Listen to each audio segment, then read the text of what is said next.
प्रिय दोस्तों, आज मैं आप लोगों को अम्लीय वर्षा या एसिड रेन के बारे में बताऊंगा। विभिन्न औद्योगिक संस्थानों की चिमनियों,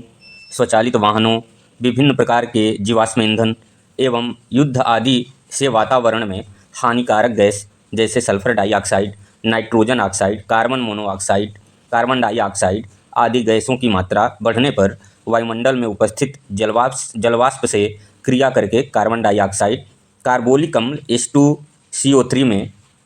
सल्फर डाइऑक्साइड जलवाष्प से क्रिया करके सल्फ्यूरिक अम्ल में, जबकि नाइट्रोजन डाइऑक्साइड जलवाष्प से क्रिया करके नाइट्रिक अम्ल में बदल जाता है। यानी कि जो बाकी गैस हैं, sulphur dioxide, nitrogen dioxide, carbon monoxide, carbon dioxide, ये सभी गैसें जलवाष्प से क्रिया करके कार्बन डाइऑक्साइड कार्बोलिक अम्ल में बदल जाते हैं, जबकि सल्फर डाइऑक्साइड जलवाष्प से क्रिया करके सल्फ्यूरिक अम्ल में बदल जाता है और नाइट्रोजन डाइऑक्साइड जलवाष्प से क्रिया करके नाइट्रिक अम्ल में बदल जाता है।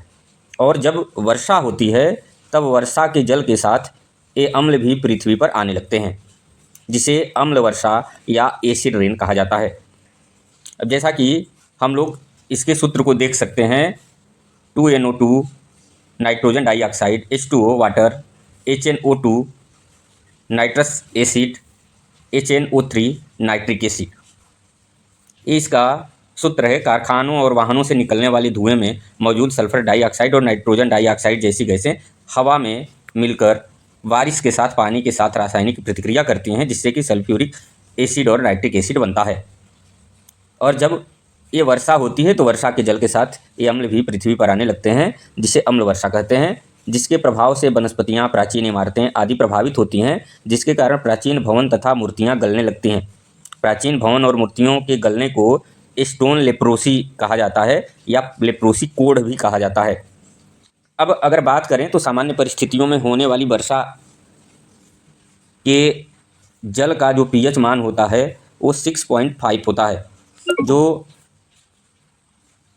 जो पौधों तथा भवनों को हानि नहीं पहुंचाता है। लेकिन जब वर्षा के जल में विभिन्न प्रकार के अम्लीय पदार्थों की मात्रा बढ़ जाती है और इसका pH मान 4 या इससे भी कम हो जाता है, तो इस प्रकार की वर्षा को अम्ल वर्षा कहते हैं या एसिड रेन कहते हैं, जो पेड़ पौधे, प्राचीन इमारतों एवं वातावरण में पाए जाने वाले अन्य प्रकार के जीवों के लिए हानिकारक होता है। अगर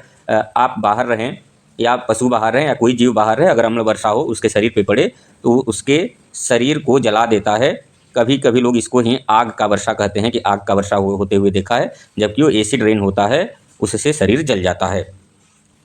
अब इससे हुआ क्या, मथुरा तेल परिशोधक कारखाना यानी मथुरा रिफाइनरी केस आया था। मथुरा रिफाइनरी केस मुख्य रूप से ऐतिहासिक MC मेहता बनाम भारत संघ के मामले से जुड़ा है, जो ताजमहल को औद्योगिक प्रदूषण से बचाने के लिए जाना जाता है। आगरा के आसपास विभिन्न औद्योगिक संस्थानों की चिमनियों से निकलने वाले धुएं एवं मथुरा स्थित तेल परिशोधक कारखाना से निकलने वाली हानिकारक गैसों के प्रभाव से वहां के वातावरण में सल्फर डाइऑक्साइड एवं नाइट्रोजन डाइऑक्साइड अधिक मात्रा में पाई जाती हैं, जो वर्षा के समय वर्षा के जल में घुलकर ताजमहल की सतह को पीला कर रही थी, यानी स्टोन लेप्रोसी कर रही थी, जिससे कि ताजमहल का संगमरमर था वो खराब हो रहा था।